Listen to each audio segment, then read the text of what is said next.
starting grid. We're going to be able to take a look here at the field momentarily as the overlay should be on its way out here momentarily. But these drivers are circling now a pretty treacherous racetrack here in what is Legacy Pocono. And these guys are buckling in tight for what will be green flag laps ranging around the minute and 6 second mark in this 40 lap event here in SCL action. You're going to be able to see drivers talk about fuel strategy this evening because a fuel run only goes about 32 laps here.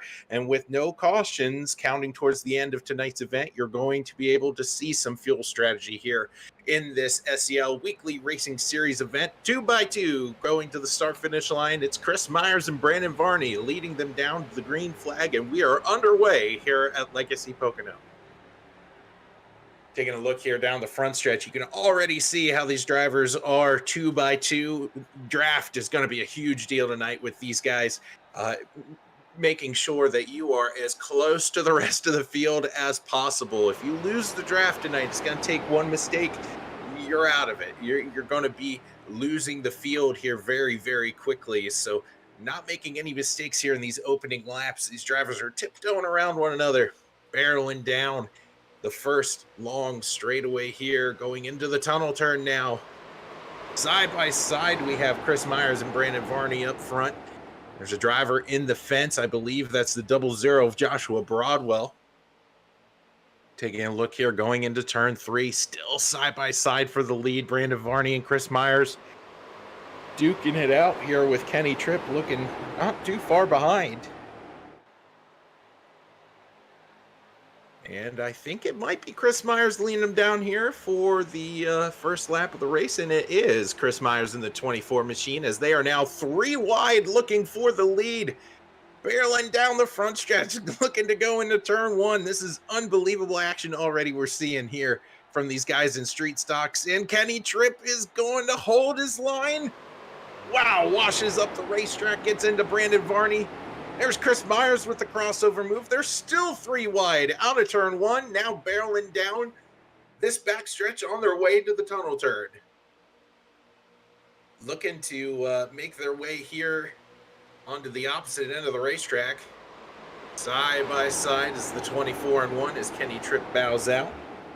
I think I might have heard, perhaps, I will just entrust that my broadcast partner, Jonathan Leach, will hop in whenever he feels led to. But got some great side-by-side action here going already. 3 wide still for the lead as these drivers are looking for the start-finish line. Give that lap to Chris Myers in the 24. Look how spread out this field is. Trying to find some real estate. There's Josh Jarrett Hill in that 21 machine. The guy who is in charge here at SCL, making his charge to the front, to the inside of the 24. Can he make it stick coming out of the corner? Nope. Chris Myers hard charging on the outside. The battle now rages back here for the 5th position. You have Kenny Tripp, who was up front not too long ago, now trying to stop the bleeding as he is plummeting now through the field. Take a look at the 51 machine as well. He's battling for 2nd. That will be Greg Birch looking to the inside of Chris Myers. As Josh Jarrett Hill, the boss man, running away from this thing. Diving it down here into turn 3. The key for these street stocks is all about momentum. So if you happen to watch Cup Series action here at Pocono, you might be wondering, why are these guys off the line, off the bottom of the racetrack, going through each of these unique corners here? And unfortunately, it's a much different game here for street stocks. These cars aren't necessarily designed to race on a track like this, so it's all about momentum. So it might behoove drivers to stay up top. Look at Chris Myers running that outside line, fending off Greg Birch.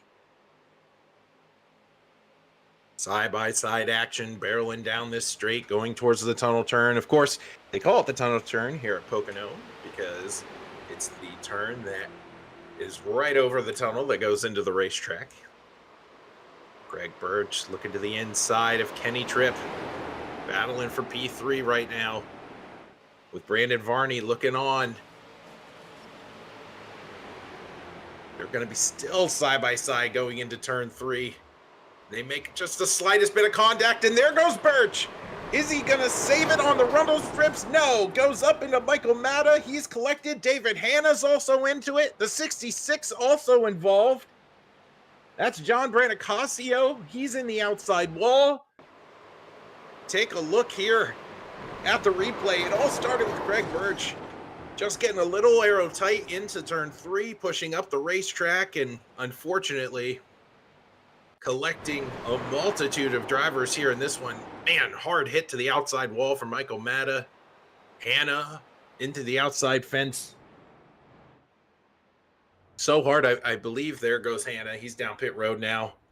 John Branicasio had to tow his way down the pit road. He couldn't even make the extra couple hundred feet to turn down into pit road, so that will cost him. And we are under yellow here at lap 4 here at Pocono. In what was a battle for about the 5th place spot. It eventually cascaded through the field. So Josh Terrett Hill up front right now. I'm gonna pull an audible here. I'm gonna actually wait to see if there will be any takers on pit road, because we do have a very unique situation here for SCL action tonight. They're going to be racing on 50% fuel here this evening, so that will require these drivers to go down pit road at least one time tonight. So really excited to see that. And a lot of the field goes down pit road, and they leave Josh Terrett Hill all out to dry. I guess now's the perfect time to perhaps bring in the boss man, Josh Terrett Hill. See what he thinks about this. It'll wait. Then it's going to be Josh. It's Zach up here in the booth. I'm all by myself right now. I can assume you hear me because we talk often before the race. But I wanted to bring you up here for a quick little interview because, well, you captured the lead, but now you're all out to dry up front. Yeah, I can't make it from here, so I'm just going to hang out. So I feel like I could serve better up here. Serve my tires better up in the lead, and I can't make it on fuel yet, so I'm not going to pit yet. Well, I was really impressed because you managed to not just get the lead, like wrestle it away from those drivers, but you're able to drive away. So kind of put a gap between you and some of those other competitors. What about Legacy Pocono really suits your driving style? I think what I do, a lot of people don't do, is just back the corners up. And being so far out in front like I was, once I got a little bit of a gap, it was easier for me to back the corners up and conserve my tires. That's where I feel like, even though I'm up in front, I can save better. All right. Well, hey, thank you for the little improv interview. I'm going to send you back down here to the official channel, but good luck out there. Yeah, no problem. If you get bored, just pull me up. That was your race leader, Josh Terrett Hill, making his way to the front of the conversation tonight by snatching the lead from the competitors around him. Driver update for anybody who might be watching. Rooting on John Branicasio is he has retired from tonight's event after that lap 4 incident, making his way now off to greener pastures elsewhere. There is a sponsor for tonight that I guess I can share with you that makes this possible, specifically because of the support from WJM Motorsports. These guys here at SCL get to have a whole bunch of races hosted up by us here at Sim Racing Media, and we want to tell you a little bit about them. WJM Motorsports is a team of professional and amateur virtual drivers, builders, broadcasters, crew chiefs, spotters, painters, and mechanics, all striving to win in one glorious, one-sided fashion. They provide extensive exposure for sponsors within the real world over the virtual racing world with an emphasis on iRacing. You can get your WJM merchandise and check out all the drivers and partners on team, as well as finding more information about how your company can get on board with the rapidly growing, highly competitive iRacing team at wjmmotorsports.com or sending an email to bill at wjmmotorsports.com. We want to thank all the sponsors here that support SCL. This league always produces some great action for us to give to you here on Sim Racing Media. But we are going to rack them up here. Here on lap 4, the lights are out on the pace car.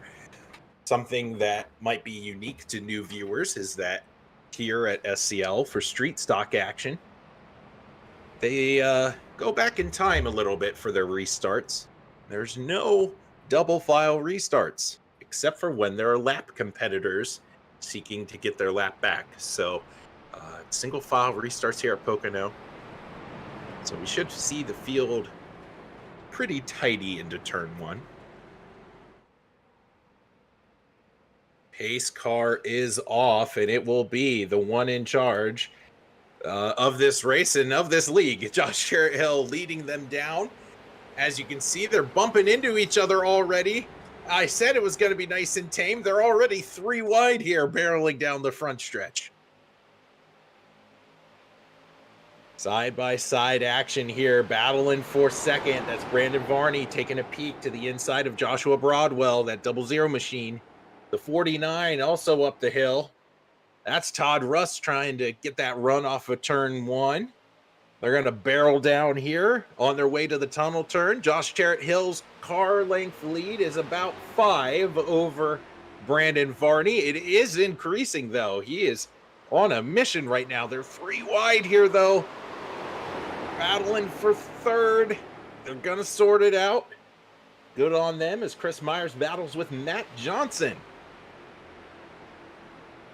They're all chasing Brandon Varney right now, trying to hunt down Josh Hill, who has leaped out in front of the field almost by about 7/10 of a second. That's really impressive here for a draft-dependent track.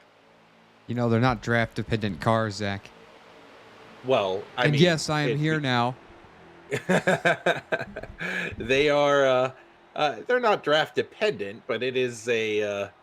It is a track that definitely lends itself to drafting to be beneficial. So yeah, you know, I agree with that, but I just wonder how well the draft really helps a machine like this. You know, it would be nice to see one unfortunate person be kind of stuck out there on their own, so we can get a good idea to see how that's going. I'm gonna try to put some speeds up here, see what kind of speeds we're running as well.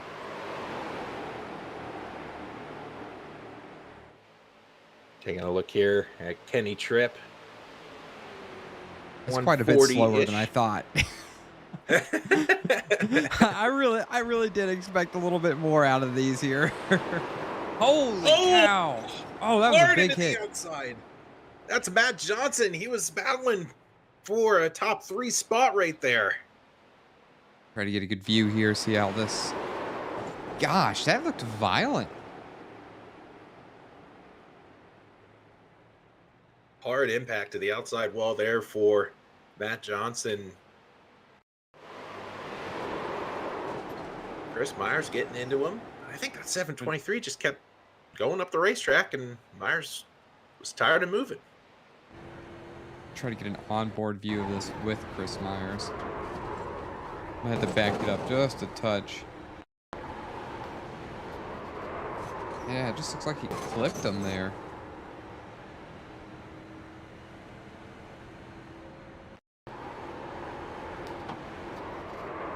Yeah, I mean, Matt did move up there, and the first wreck we were able to see with Greg Birch, he did. It's right there. He gets. Yep. You know what happened? He hit those rumble strips. At 723, hit the rumble strips in the middle of turn 3, and sent him up the racetrack.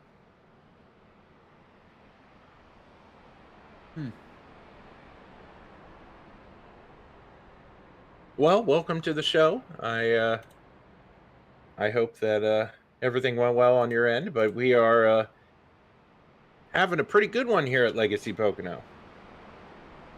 That sounded pretty excited sitting here listening to you. I've been trying to keep up with you the best I can to keep some angles going.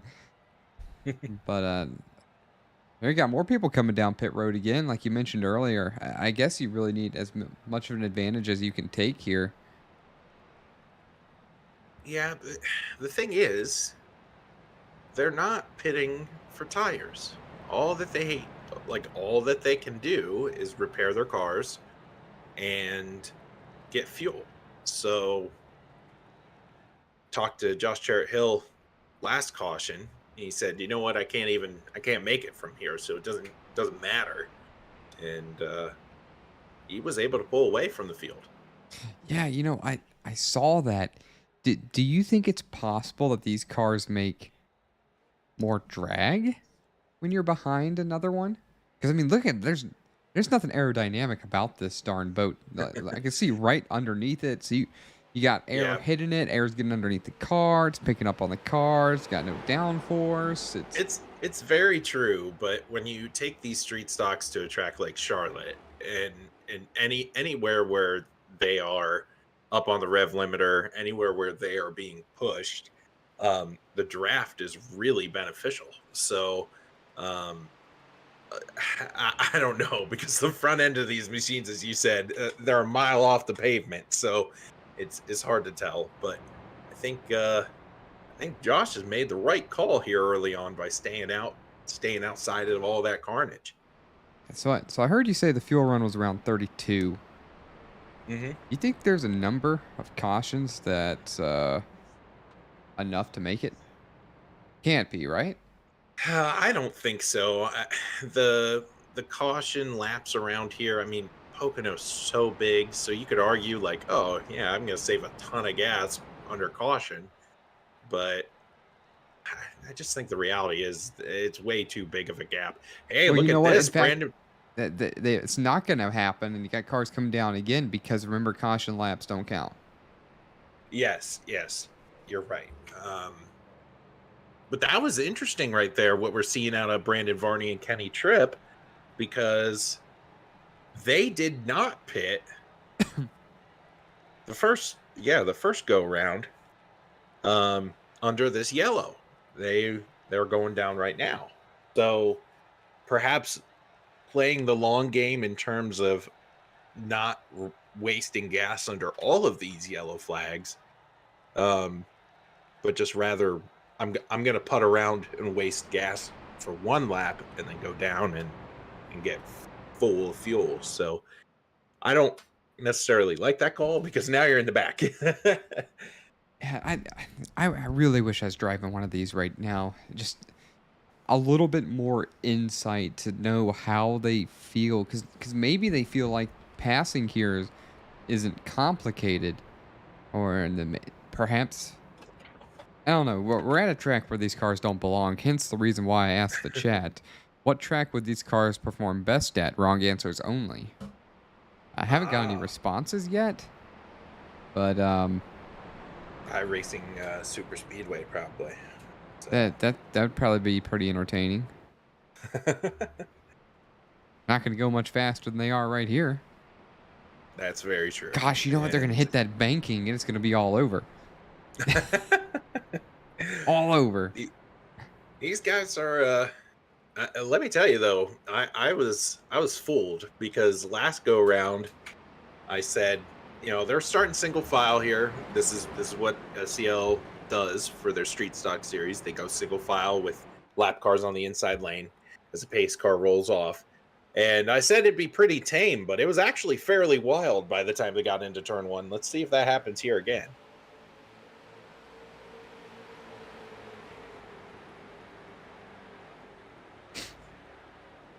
That would be a no. So it's on you, Jonathan. That's why everybody's behaving. But taking a look down here into turn one. That view just shows how massive this track is. Oh yeah. That's incredible. Oh, in the wall right there. It looks like the Joshua Broadwell. Yeah, that's funny. You see that in almost every single car that races at this track. Somebody's going to hit that wall coming out of turn number one. It feels a lot wow. like turn one at Dover, when as the zero's in the fence again. It feels a a lot like a turn 1 at Dover, where or turn 2 rather, I guess I should say. You're coming up off of a hill and you're moving from one kind of banking into another. And uh, oftentimes you will find the outside wall, as we're on board now here with Michael Matta. Hey, what I'm curious to see is how if these cars on the inside look as tough to handle as they do on the outside. Well, Oh my gosh, you hear unfortunately, all that tire? Oh my gosh. welcome to street stock racing here on a big track. You were just kind of holding on for dear life, as Michael Matta was showing us there on the onboard. But side by side here for third, that's Jesse Thomas and Michael Rinker going at it, with Chris Myers pushing him.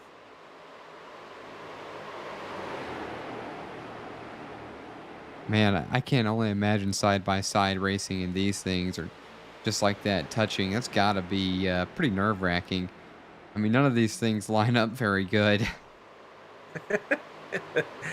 No, no, certainly not. And we've heard it from drivers here in this league this season. A bit of a disdain for this kind of racing with these particular cars. They want the short tracks. They want the tracks that are built for these machines.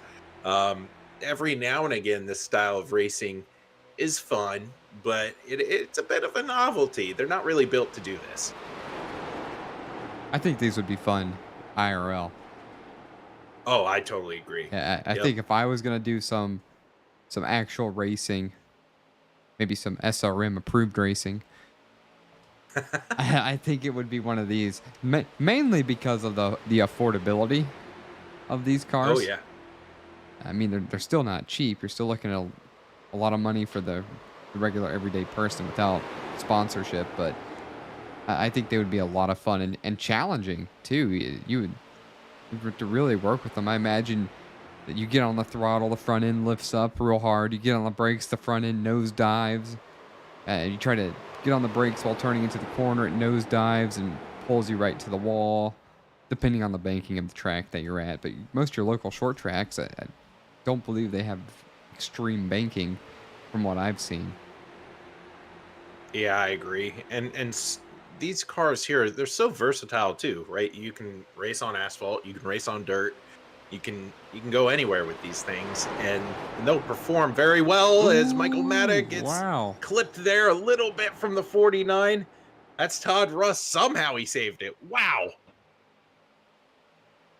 Wow, that's pretty good. And back to this, Josh Tarrant Hill still out there on he's gonna get crossed over right here. Then now I think Chris Myers is gonna get by him. But it's just about to mention he's still out there. I'm thinking Chris Myers had a better couple corners, and that's the difference maker right here. Well, let me tell you, Chris Myers, week in and week out, is really good here when it comes to the street stock racing discipline. He's one of the favorites every week here. Josh, of course, being the guy in charge, you want to you want to be able to put on a good show. But that 24 machine is always hard to beat. He got the pole today, so he's a favorite for a reason, as you can see. Josh Terrell not giving up, that's for sure. All right, gonna take a quick moment to talk about everything we have going on with Sim Racing Media. Currently, we have this show right here at the Legacy Pocono. We have AARL, the All-American Racing League at Watkins Glen. We have the Jack Dowell Simulators and Esports Truck Series at Texas. And we also have the Extreme Racing Series live currently. So if you want to see some other disciplines of racing, just take a look at our YouTube page and search around, and you'll see several different options. Yeah. Like, comment, and subscribe, as the YouTubers say. So these guys are putting on a good show here at Legacy Pocono. This field's kind of slinkied back up together. Look at him breaking that draft. Look at Chris Myers all the way down the inside wall.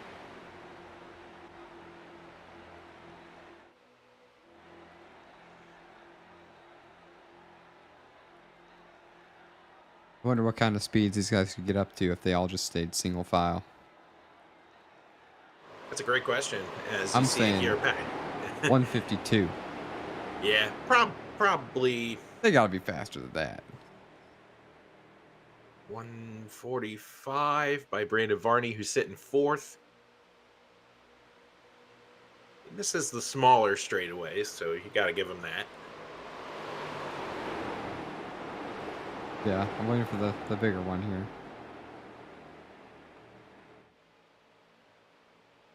Taking a look here, going down into turn 3. It's so important to hit your mark down here. Don't want to get on the rumble strip. It will send you up the racetrack. As Josh Jarrett Hill is not afraid to push with that 21 machine.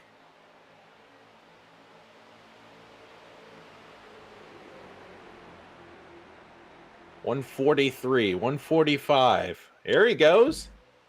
Oh, can they get there? I saw 153. Oh, I saw it. Certainly some great racing here we're seeing. You know, sorry, go ahead. Between this front group, but back a little further is a group of 7 drivers actually. They're trying to get their act together so they can catch the front group. Yeah, you know, they need to get single file and stop racing each other, but holy cow, these guys are really moving, and there's some trouble. There's in the grass. Michael Rinker. Man, I thought he was a goner. Does a great job there in that 9 machine to keep it straight. But now the pack of 5 becomes 4, and the pack of 7 becomes 8. So you got to think that back group is going to start reeling these guys in. We'll see. Are we placing bets? I haven't seen that back group show me, maybe not them in particular, show me that they're going to get single file and utilize the draft. I also haven't seen the cars work in the draft yet. But again, that might be because of the constant racing. Wow, look at the 9 slide way up there. 3, that's scary. 3-ish, 3 1/4 wide right there. He had a bit of a help there from the 99 machine, but he kept it straight, and there's still 3 wide, which isn't great here going into the tunnel turn. You know, I wonder what kind of wall of air these machines create, and when they're getting close to each other, if they're really shoving. Ooh, David Hanna and Michael Matta. All right. Matta saves it. I don't think Matta hit anything, but David Hanna sure did. That something looked weird right there. Did they? Well, they got into each other, but the 28 cutting down here. Does Matta get on the rumble strip? Nope. No, but I think it was the coming down. Yep. Hard hit here. Bumpers flying off everywhere. Bumpers disappearing. Look at all that grass coming out on the track and dirt.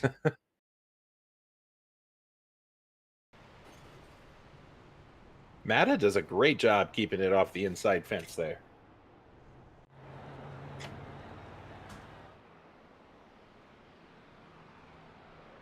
Well, all right. So that was on lap 14. We're going to have 26 laps to go. I expect we're going to see a couple more drivers come down pit road. This is going to be a good time for Zach and I to take a short break, and we'll be back in a few moments.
We are back here at the SCL Weekly Racing Series action here from Legacy Pocono. We want you to know that this broadcast is brought to you by WJM Motorsports, and they are a team of professional and amateur virtual drivers, builders, broadcasters, crew chiefs, spotters, painters, and mechanics, all striving to win in one glorious one-sided fashion.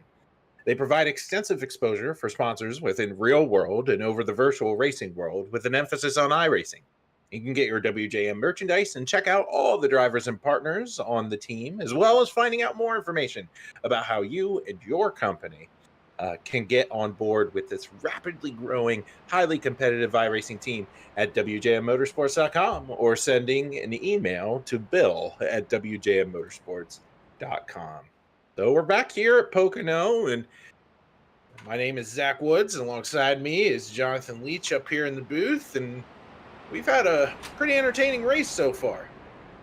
I don't think we're done yet, as the pace lights are out, which means these guys are about to start going at their top speed again. That's approximately 153 miles per hour. Single file. I still want to see them all stay together and just see if we can see 160 now, but I'm sure we're gonna find out shortly.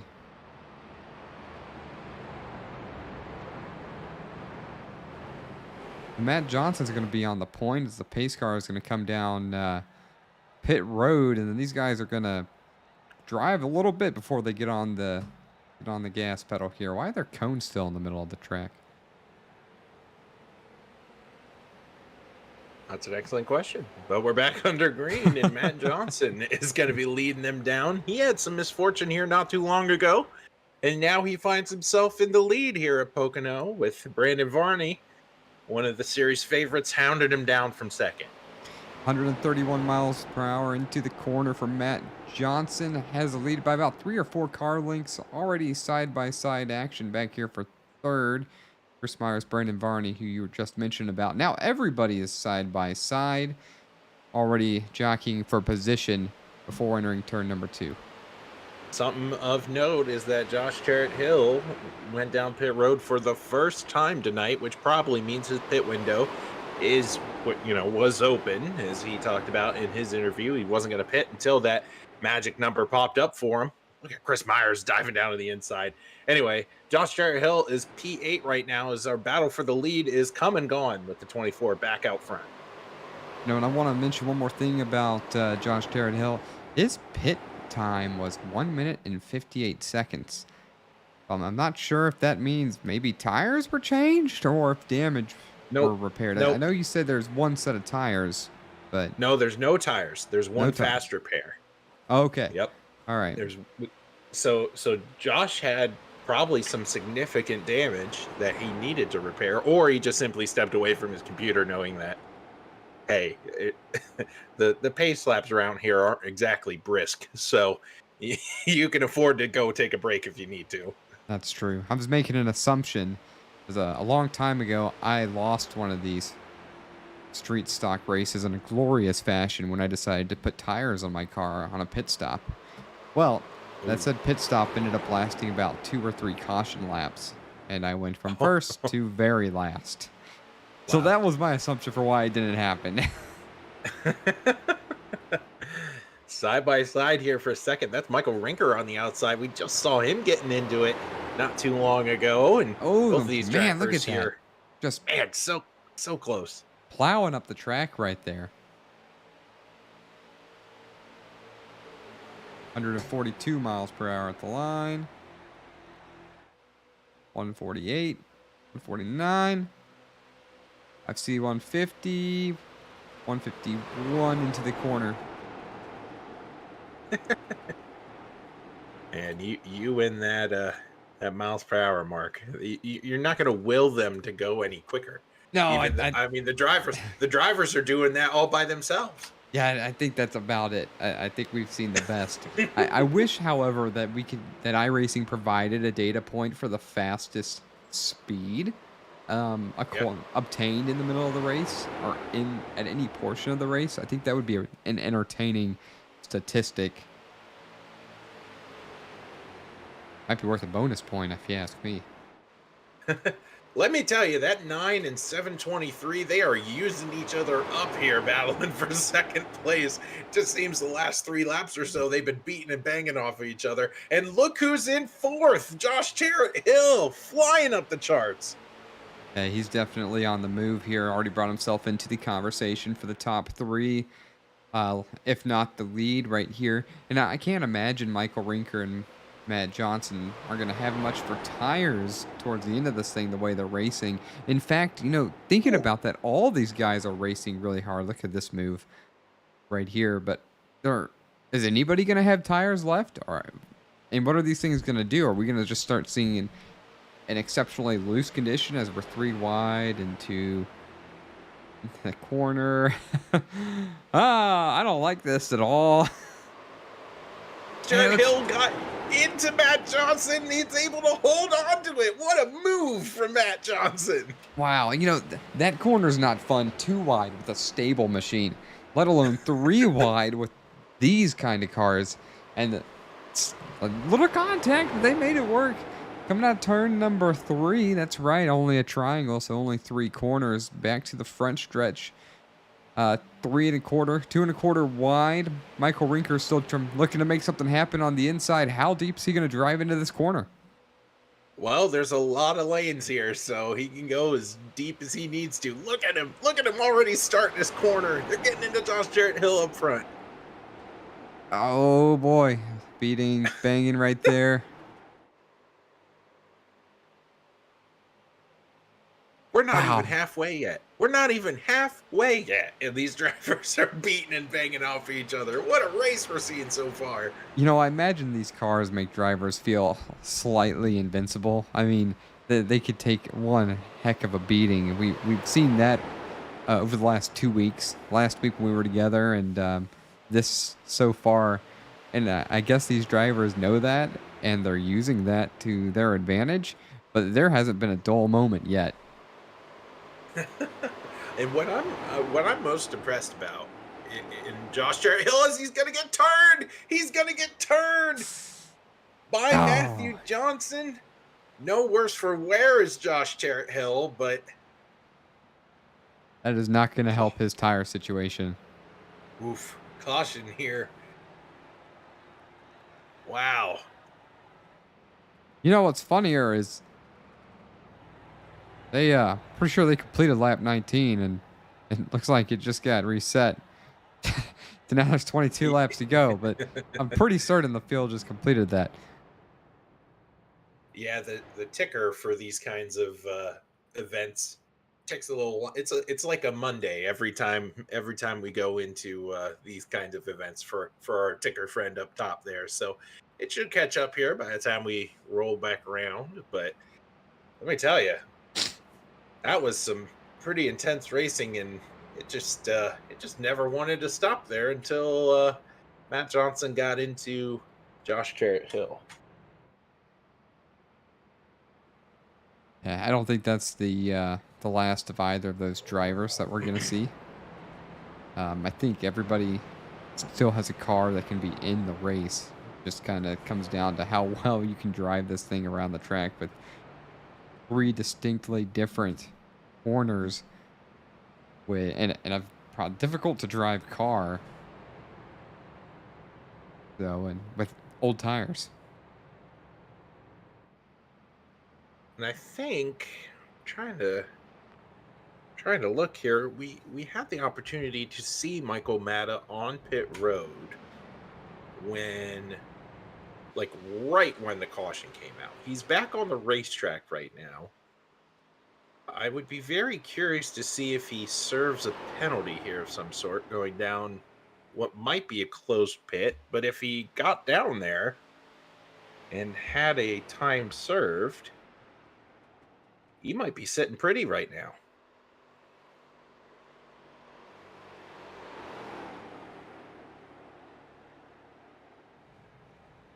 And he will.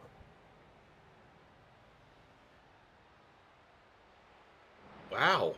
So Michael Matta squeaks down pit road right when the caution comes out, is able to get his car serviced, and now he will be the leader.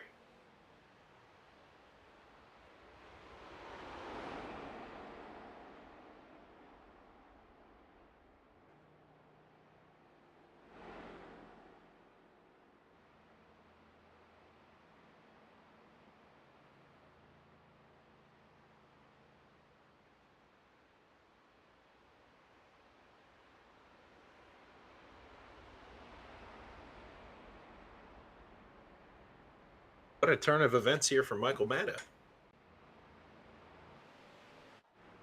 I think we're still going to see a whole series of unfortunate and fortunate events. Well, taking a look here at the grid right now, a couple of notable drivers. Well, let me see here. Michael Matta now being scored P2.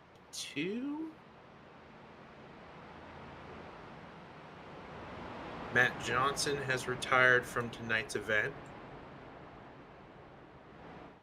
Just involved in that previous incident. He was up front when that was going on. I do know there's an incident limit when it comes to getting black flagged and getting disconnected forcefully. So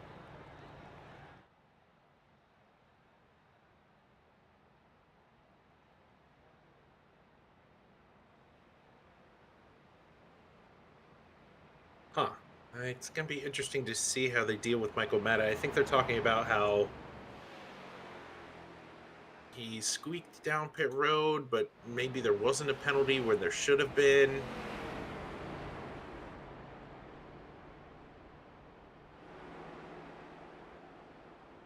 Of course, now he's letting the field by. Huh.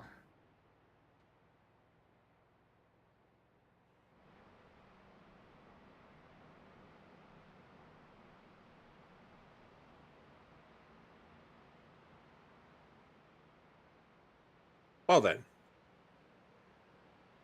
interesting to say the least.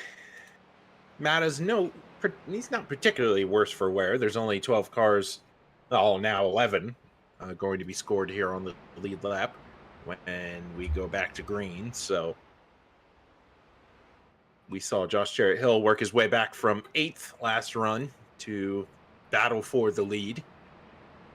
So don't count that 16 machine out quite yet. They're going to be chasing Tyler McRae right now, who's plus 11 from where he started tonight.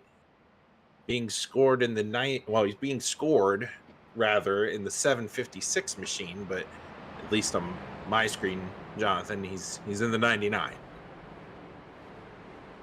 Yeah, I'm seeing that as well. All right, Pace Mustang, which is probably faster than all these cars, comes down, and Tyler McRae is going to get things rolling in the number 756 Imposter 99. Josh Jarrett Hill throwing a block back there. You can see in that white and red machine is able to keep Brandon Varney behind him. That's pretty smart because Brandon Varney's pretty good everywhere we go here in street stock action. Michael Rinker also, great effort from him tonight, plus 14. And we'll see how long he can keep it up front. He's been up front for a good portion of the race. We saw him have a couple close calls, but we've also seen him and Chris Myers really use up their tires. So I'm curious to see how long they can maintain this.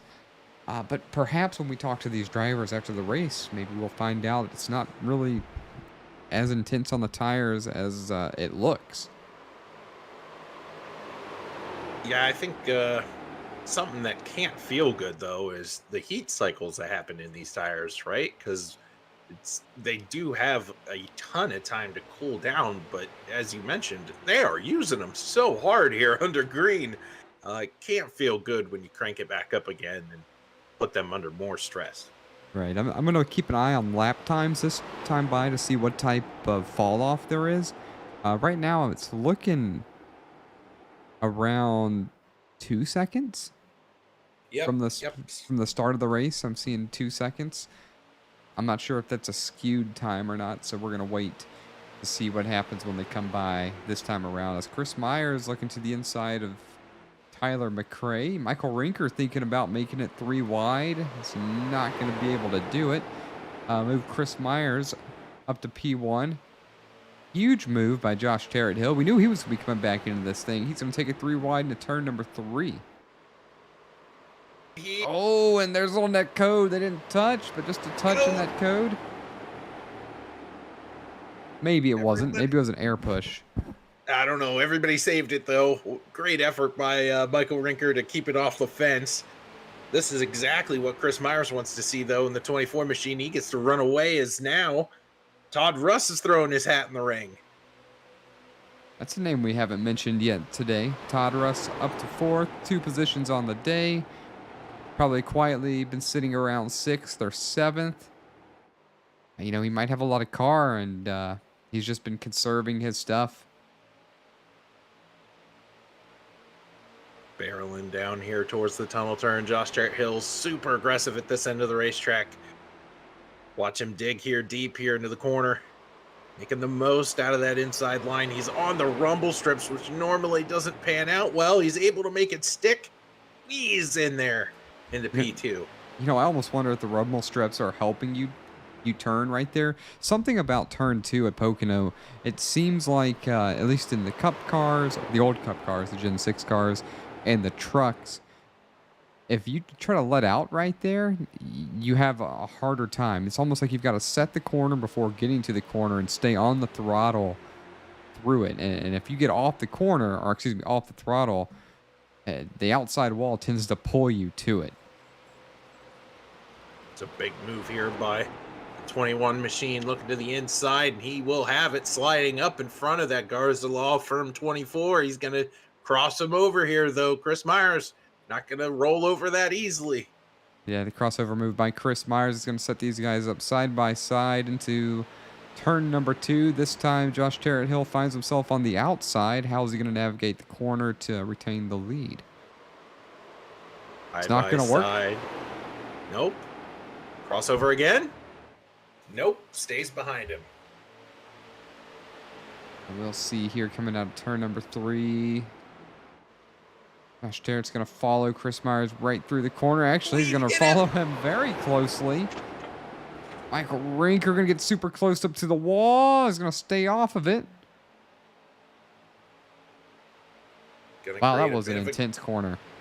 It's going to create a bit of a gap here between 2nd and 3rd, but watch. Wow, man, Josh Jarrett Hill is just not content sitting back there in 2nd. He wants this lead. Gonna try that same move he did last time. Slide up in front of the 24. Here comes 24. There'll be a little nudge back from the 24 to the 21. A little, hey, I remember what you just did. It hasn't been but a straightaway. Feels like a while, though. Now that 21's got some clean air. He's really the only driver tonight that has been able to pull away from the pack once he gets in front. So we'll have to see if Chris Myers keeps up the pressure here.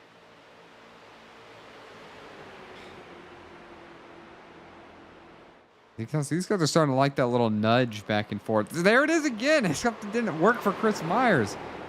It threw his car all out of whack. You know, I bet he got off the throttle, like I mentioned, obviously, because you're running over the car in front of you. And just pushed him out to the outside. Now he's got a lot of positions he's going to have to regain and try to regroup through. And, you know, with the exception of Josh Jarrett Hill, it doesn't seem like passing comes very easy. Yeah, Adam Lowe back here in the 58. Haven't talked a lot about Adam tonight, but he's trying to capitalize on Myers' mistake. But Myers just holding on barely to the outside line. Going to have the momentum here. Gonna probably make this pass here for 4th.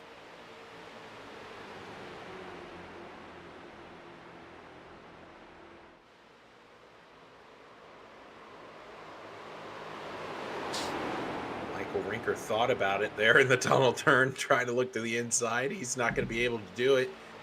Little bobble might cause Todd Russ here now to try for P2. Ooh. Look at them all battling for their own line here in turn 3. I'm not sure what Todd Russ thought about jumping out like that, or if there's just a wiggle that caused it, but I think that's going to end up hurting him in the battle, as Chris Myers hasn't taken long at all to bring himself right back into the equation. And I wonder how aggressive he's going to be with 15 laps remaining. Well, we've learned from the last few laps that 24 and 21 aren't afraid to lay the chrome horn on one another, but we'll have to see how aggressive that bumping is going to be, because the reason why the 24 got set back so far is because he bumped Josh Jarrett Hill, and it didn't quite work the way he thought it would. You know, and I want to go back to something because of all the excitement. We forgot to mention the lap times. The fall off is very little. The top 7 drivers are all within a half a second of their fastest lap of the race. So I guess the tires brought to these races are just very stiff or don't wear out very much, or perhaps maybe the lower speeds you don't scrub off the stickiness of the tires as much. That's a really interesting take. Just a lot of the 1 minute 6 second bracket that we saw even back in qualifying when they were single car qualifying laps. So definitely close to where they have been in terms of optimal speed all night long. Look at Chris Myers looking to the outside of Michael Rinker. He's going to try to make this work. I feel like there's a lot of track here, and the theory of, and these machines with the lower speeds, theory of trying to hold someone down in a corner doesn't work as well, because it seems like the lower speeds are aiding some things here. Here comes Chris Myers. Fell back all the way to 5th not too long ago, is now back up to 2nd. I think there might be a little bit of contact between these two here coming up. Look at the 24 digging down here into 3. He's done a really good job over the course of the last 3 laps to get back up to 2nd from 5th.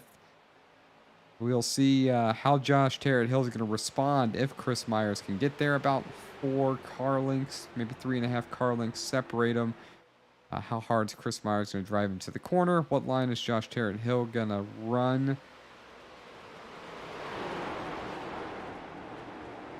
Wow, and you can't forget about Michael Rinker. He's just kind of sitting here waiting for something to happen. I wouldn't say he's just a touch worse than Myers and Jarrett Hill, but by far a very solid machine for that number 9. Yeah, the 21 and 24 have definitely been the class of the field this evening. I'm very shocked by Brandon Varney still sitting in 7th. He's just barely holding on to this sort of front-ish group. I mean, the top 3 have sort of pulled away at the moment, but Brandon Varney is normally very, very quick wherever we go. He qualified 2nd, of course, but has not really been a factor as much as Chris Myers has been all day. And nature of the driving, perhaps. Like as you mentioned earlier, some of these drivers not too fond of this racing with these cars and would rather be doing it on shorter tracks, perhaps, but I'm not sure. But what I am sure of is Chris Myers getting ever closer to that back bumper of Josh Jarrett Hill. God, he's just following him right into the corner. And that kind of opened the door for Michael Rinker right there. That was only a bumper's length apart from being a collision between those two. Yeah, the different entry points into turn 1 are creating some interesting battles. Look how close these two are going to be going into the tunnel turn. You got a battle here for 4th. Looking back up towards the lead. How deep is Chris Myers going to take the tunnel turn? Enough to get the lead. Turn our attention back here to the battle for 4th, which we just saw between Tyler McRae, Adam Lowe, Todd Russ. 3 drivers that have been talked about just a little bit, but not very well mentioned. This battle is sort of looking like the battle we've seen for the lead for a while, and now a new driver has entered the chat, Brandon Varney. Yeah, these 4, maybe 5 drivers you can see back there, that's Kenny Tripp in the 12. If they can all get together and commit over these next few laps to actually work together with how hard the front 3 are battling, you got a decent shot at catching them, but you're not going to do it by doing this. Gosh, can you imagine 6 or 7 cars all fanning out in the last lap to try to win this race? It very well might happen. But these guys have to start getting in line and start making some inroads, as the gap between 3rd and 4th right now is sizable enough to where 4th place is not benefiting from these guys going back and forth. Yeah, the 3 drivers really showing speed right now are the top 3, and I keep thinking they're going to settle down for a minute, and they keep telling or showing us otherwise. take a couple moments. I'm sure that action will still be there to go further back to the field. Number 15, Jesse Thomas. Right here, kind of all alone. And here we go. Here's our test car to see how these speeds are looking by yourself. 143, 145. Let's see how he does getting into the corners. 48. Maybe a little bit slower without a couple cars around you, but not too much. Wow, I think we just got a new fastest lap of the race. We sure did. 30 laps into this, Josh Tarrant Hill just ran the fastest lap of the race at a 105. Excuse me, Michael Rinker did at a 105.98. That is crazy. What a lap. And then, not to mention, Josh Tarrant Hill ran a 105.99 that last lap. So these guys are duking it out right now. Yeah, and they're racing as those lap times occurred. I'm thoroughly impressed that the cars are getting faster now 30 laps into the race. This goes against everything that I know. Coming across the line here. Michael Rinker going to take advantage of this and take him 3 wide. It's going to have to make a move pretty much right away. I'd do it right now. Oh, I think he let off and let these guys stay at it. I think if you're Michael Rinker, you don't mind being third right now, especially if you keep this gap between yourself and the 4th place machine. You want it to be only a 3-horse race. You don't want it to grow into what would be, let me see, what would be a 9-car race. So it'd be in these guys' best interest to pull away. He doesn't, but I do. And look at this. Look at the 99. Look how close he is. This is the closest he's been to that front group in quite a while. Yeah, you know, they were kind of side by side for a while. Golly, you know, the whole field, 1st through 7th, is all running extremely fast lap times. Several of them just running their fastest laps of the race, being Kenny Tripp, 106.09, and Adam Lowe is pretty close, and Todd Russ almost ran his fastest lap of the race as well. So the speeds are increasing, and now we're seeing several more drivers enter the challenge for the lead right here. This is starting to shape up to that, you know, that 9-car battle that I'm expecting. Well, now the question becomes, Jonathan, is, hey, do these guys up front, these top 3 machines, have they used all their stuff? I mean, I know their laps are getting quicker, but the guys behind them just kind of rode around for a little while. Is this a product of now, with 8 laps to go, I can show my hand? I think there is a bit of that, and I think another touch of it has to do with all the beating and banging that the top 2 drivers have done on each other. Got to be affecting the cars at least a little bit. Maybe not severely, but enough to really bring these guys back to them, because all of a sudden those guys are here. And they weren't here 3 laps ago, but Tyler McRae, Brandon Varney, they're here. And you know what? You've been mentioning Brandon Varney kind of as an admin. Where is he at? But perhaps he's just been waiting around. Yeah, absolutely. Brandon Varney and Kenny Tripp, both of those drivers we are so used to seeing up front here at SCL. Street stock action, and look at them. They are connected at the hip behind each other, and we're seeing some tandem drafting going on here at Pocono. This is ridiculous going into turn number 2. I don't know how this is going to work out. Oh my goodness, look at that. Michael Rinker to the point now. And you know, he's in a good position right here to possibly get by Chris Myers into turn number 3. Not much you can do if you're Chris Myers other than try to hold him down. He's getting shoved by the 99 of McRae. I think he might have got him loose. We're going to see if he's going to take the point. Need a good push here by the 99 to boop you out in front here. Not he's quite. He's going to get that. Yeah, well, but not quite lead the lap right there. Might be able to take it away into turn number 1. You just gotta, you can't count out that 21 and 24 machine. It doesn't get much closer than that, though. Michael Rinker throwing his hat in the ring. Josh Hill behind him. They're going to try to freight train the 24 here. Nope. 3 wide for the lead. Yeah, this race is getting rather intense, coming down to the last few laps right here. And look at that 99, Tyler McRae back to the point as Chris Myers really struggling up by the wall. And they must have used up the cars at this point. Everybody's lap times are about the same, but the handling must have gone away at least somewhat. And Tyler McRae is going to be able to take the point at least for this split second. 3 wide at the line. That is crazy.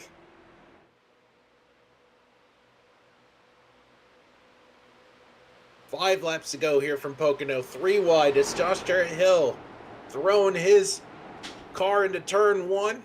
Chris Myers kind of stuck to the outside. He needs to make it work. McRae trying to peek to the inside of the 21. Not going to let it happen, though.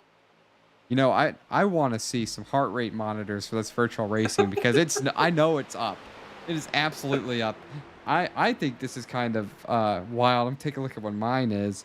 Okay, I felt like my heart rate was up, but it's actually not. But I know their heart rate is up because I've been in this position before. Oh man, thinking I might be able to win this race. Oh, I haven't won a race yet.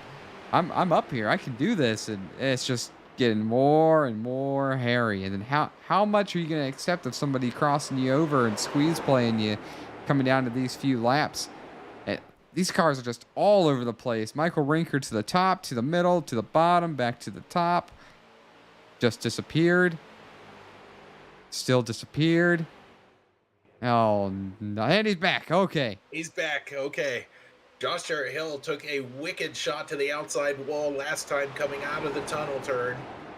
We'll have to see how that affects the aero of the 21 machine. I know it's not a ton, but I mean, he hit that wall very hard. As the top 6 now are in a line. Well, I'm going to call this a 6-car battle for the race win with 3 1/3 laps to go. I wonder if anybody in the top 3 is going to finish the race. They are duking it out up here, no doubt. But I don't know. These guys have really been so aggressive with one another. God, look at the 99. And he must have had that wheel turned 90 degrees to the left the way it was skidding across the track right there. Look at this. Rinker's going to push the 21. There's Brandon Varney just waiting for something to happen back there in 5th with Kenny Tripp behind him. You know, I almost feel like you want to be second-ish coming into turn number 2 on the last lap. That way you can get an opportunity to get underneath the leader into turn 3. I feel like that's really your best attempt to pass, or get underneath the leader, give him a little nudge, send him up the track, and make your move right there. Really don't think you want to be the leader on the last lap. It's just so chaotic up here. No, that's as many lead changes as we're seeing per lap. I think we're going to see another attempt right here. Tyler McRae might try to make something happen into turn number 3. He's just going to follow Chris Myers through. I like that move because got a little, I mean, it's not a lot of gap, but if you want to make a move, mano a mano on the leader, you want a gap behind you. So Michael Rinker back here in 3rd, trying to get around Josh Jarrett Hill. Brandon Varney's now going to push him. Nope. Yeah, I don't think they have quite enough of a gap to say it's a 2-car race right here yet. We'll see. It depends how hard Josh Jarrett Hill and Rinker can push it, or what Myers and Tyler McRae do right here, or if they're content to just kind of ride this out to the next lap, or I guess if Tyler McRae is content, because Chris Myers is right where he wants to be. Brandon Varney. Here comes Brandon Varney looking 3 wide for 3rd right now. Oh, 3 wide through this corner again. Kenny Tripp trying to follow him through. He got it. Where did he come from? Brandon Varney now looking to set his sights on these front 2, who've now pulled out within a few sizable car length gap between P3, but The back group's got to get their act together if they want to reel in these front two. I think those guys are the back four. I think they're going to need help for anything to happen now. At this point, I think the gap's too much.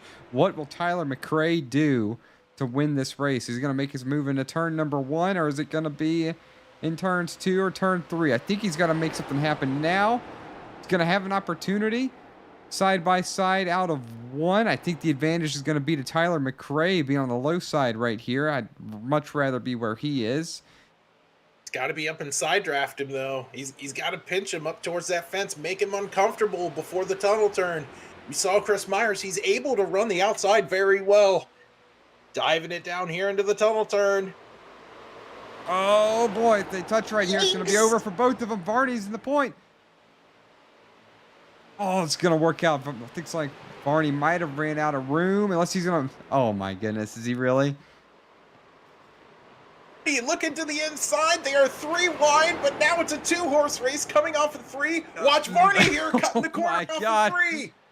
Side by side, looking to the start-finish line. It's going to be a photo finish, and it will be Tyler McRae is going to snag the win, holding off Brandon Varney and Kenny Tripp. What a finish!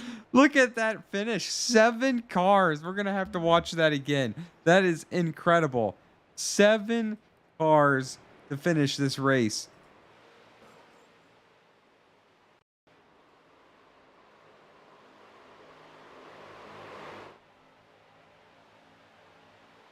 Wow. Wow, a lot of beating and banging right there. Kenny Tripp just shoved Chris Myers out of the way. Wow, Tyler McRae. Huge move on the last lap to get the pass for the lead, but Brandon Varney made a contest out of it.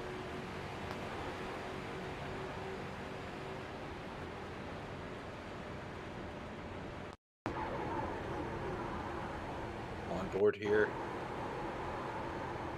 Tyler McRae.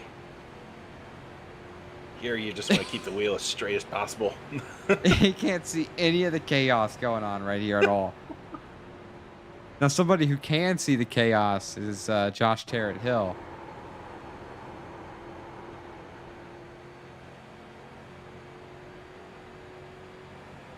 Oh, my goodness. What a race. What a race. This is 2 of them now. 2 incredible finishes. And fortunately, I believe we probably missed some burnouts. I'll see if we can catch them here. Perhaps not. And Brandon Varney, it's going to end up P2. Kenny Tripp's going to end up P3. Both of those drivers we didn't talk about much in this race. And then the ringers being Chris Myers, Michael Rinker, and Josh Tarrant Hill, who we talked about for the whole race, are going to come home 4th, 5th, and 6th. And all of that took place on the last lap. Well, Jonathan, I'm going to bring in Kenny Tripp for you to talk to here, our P3 finisher.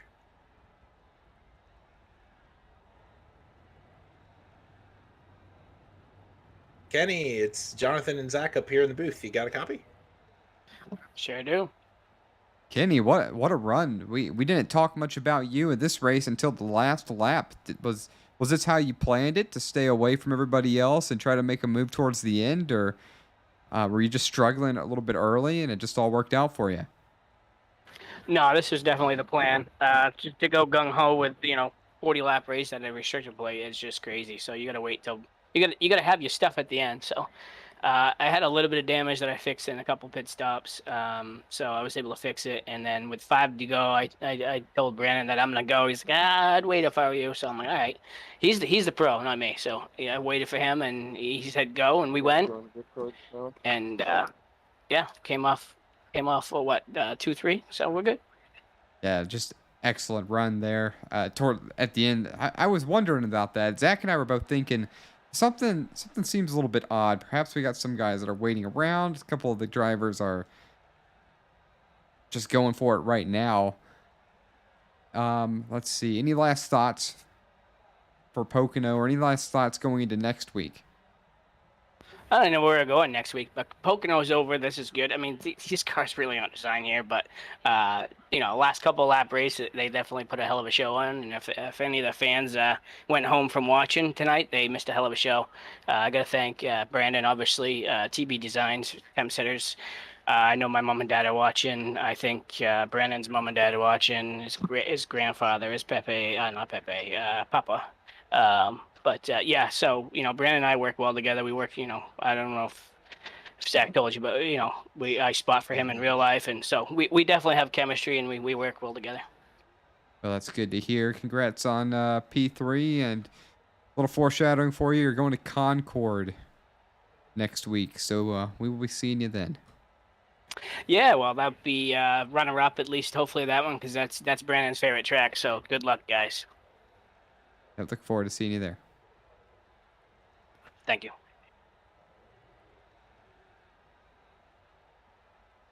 Well, I'm going to bring in our second place finisher here, which will be Brandon Varney up here in the booth. Brandon, it's Zach and Jonathan up here in the booth. What's going on, buddy? Hey, you managed to put on a great show. We were talking and speculating up here. Hey, where's that one machine? We haven't seen a lot from him until, well, crunch time. And you managed to make a great contest out there. Anything you could have done there on the last lap to really seal the win? I mean, other than wrecking Tyler, probably not, and I wouldn't want that done to me. So I've raced a lot with Tyler. Tyler, and I have raced a bunch of laps. So it was cool to get back racing with him. Well, I know we've talked about how there are just some tracks on schedule that lend itself to kind of these draft fests, and these cars aren't necessarily designed to go around tracks like this. But I know your bread and butter tends to be kind of those more grassroots race tracks. You'll be pleased to know that next week we're going to Concord. Any thoughts on that? Yeah, Concord's one of my more favorite tracks on iRacing. As far as plate racing with these things, Kenny and I disagree with opinions. He don't really care for it. I think it's cool as hell to race street stocks on Pocono, Charlotte, wherever, Michigan. It's just a good time. It's a different kind of racing. It's almost more strategic than short track. Yeah, well, I was up here in the booth wondering what in the world is your strategy, because I knew that one always seems to have speed in it, but you kind of hung around back there and waited for chaos to happen, and you inserted yourself into the fight and managed to get second here tonight here at Pocono. Any thank you sponsors and shout outs you want to bring for tonight's effort? Oh, absolutely. Grandpa, Brenda, Nana, Papa watching at home, Henry's Concrete, Temp Setters, Maine Mobile Truck Service in Maine. Just everybody who's going to help us out this year. I'm excited for this year with the Pass Modified and do a couple of super late model races, hopefully. So I just can't thank everybody enough. All right, Brandon, P2 tonight. Go and enjoy it. Thank you. Well, Jonathan, he sounded like he had a very fun time. I don't know how much fun he was having till the last lap, just kind of waiting around. But, that seems to be the tune for the top three. Wait around and show up on the last 2 or 3 laps, make something happen. Tyler McRae's up 11 spots on the race. So is Michael Rinker. A really great move for him, for a finish for him. I just sort of wish with the race we saw out of Michael Rinker, he would have had a better finish. But you could say that about all top 7 drivers. Mm-hmm. Top 8, really. Anyone's race. Well, Jonathan, I'm going to bring in Tyler McRae here. It's your race winner here, Tyler McRae, up here in the booth with Zach and Jonathan. Jonathan, I'm going to let you have a good discussion here with tonight's race winner. Tyler, it seems like you, Brandon Varney, and Kenny Tripp all waited till about 5 laps to go to start, or maybe you waited till about 7, 8 laps to go to really start making moves. Was that your plan for the race? We saw a lot of guys try to stay up front, and then you guys were kind of middle of the pack, towards the end of the pack, all the way up till 10 to go. I wanted to qualify decent, but I got a little glitch, so I had to reset, and I start in the rear, and that kind of set it for me. I got gas every caution except for the I think the last one maybe, Saved under caution when I could and under green. I kind of rode. I didn't want to get any wrecks. I kind of wanted to move by a couple cars to put myself in position, but the caution lap's not counting. You could kind of just wait for the next caution to come out, get some gas, and gain more spots. And yeah, about lap 12, I think it was, I said I had to go because they started. I feel like they were pulling away from a little bit, and then I was talking to Brandon and Kenny. I think they took off a few laps after me. They would probably been a tighter race if they'd have went with me, but that was a fun time. I just took a quick moment here to check the iRacing UI, and do you want to make a guess at what your margin of victory was? It wasn't much. I could see his front end on my left monitor. So It was not much at all. You are victorious by 9,000ths of a second over Brandon. That's why I started. I don't know if you saw me leaning. I kept leaning left into him. I didn't want to hit him because I'd slow the momentum, but I wanted to keep moving to keep him moving too. But I've raced with Brandon and Kenny a lot and multiple leagues, fun stuff. So I got a lot of respect for those guys too. All I can say for Zach and I, the race itself was outstanding. There was really never a dull moment. You guys were kind of waiting around the back, but we had the other guys up front making the whole thing interesting. This is 2 weeks in a row now that the racing has been very great. It's epic. I'm glad that we've been able to bring the Street Stock series to the air. I think this is one of probably our most exciting series at this time. So that being said, though, Tyler, anyone you want to mention, thank, or any last thoughts before going into Concord next week? Oh, definitely. I want to thank SCL for putting on the racing. SRM Racing Media for broadcasting. Appreciate y'all guys. Definitely dropping bombs. None of my other guys were here tonight, but it's about 5 or 6 of us. We have a great time. We're together. A lot of friendships, and Kenny and Brandon too. Like I said, I race a lot with them. We could it's funny, he talked to me halfway in the race. He's like, yeah, I read your mind, Tyler. That's how much we've actually raced together. And Chris, for the little bit of bump, I do want to apologize for that. I wasn't trying to move him out the way, but I wasn't lifting in that last little dog leg. All right. So last words from Tyler McRae. Tyler, congratulations on the very short margin of victory, but a victory nevertheless. Thanks, guys. It was pretty fun. 12th to 1st.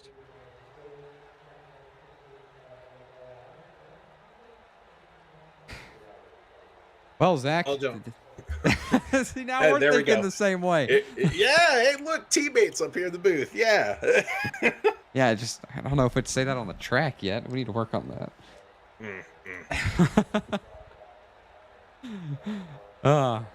Man, 2 weeks of exciting racing. I'm really glad to be with you calling these, and I feel like we've got some pretty solid chemistry in the booth too.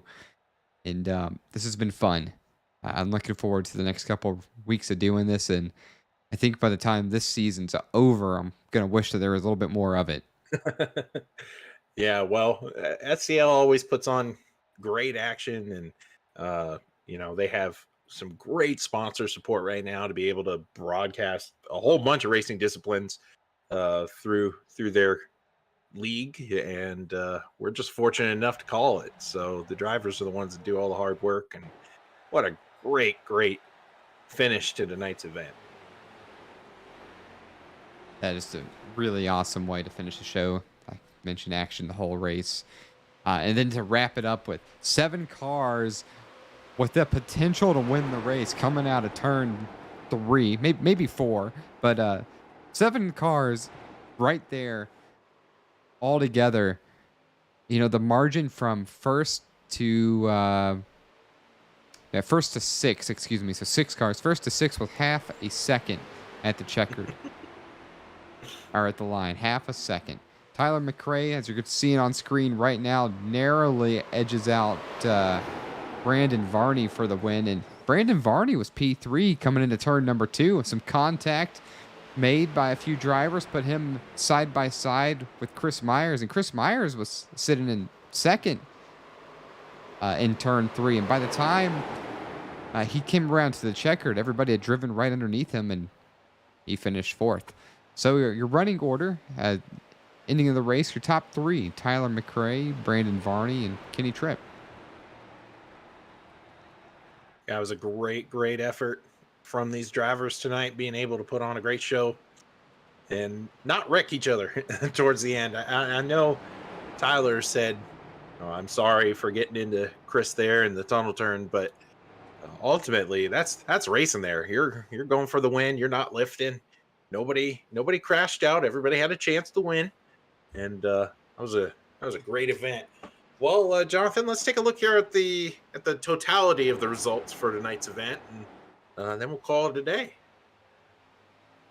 I've already got the results up. We talked about the top three. So coming home fourth, Chris Myers. We saw him battling extremely hard with sixth place finisher Josh Terrett Hill and Michael Rinker all night long. So Chris Myers finishes fourth, Michael Rinker fifth, Josh Terrett Hill sixth. I would say all three of those drivers, really the top six, I would say, all deserved a shot at the win.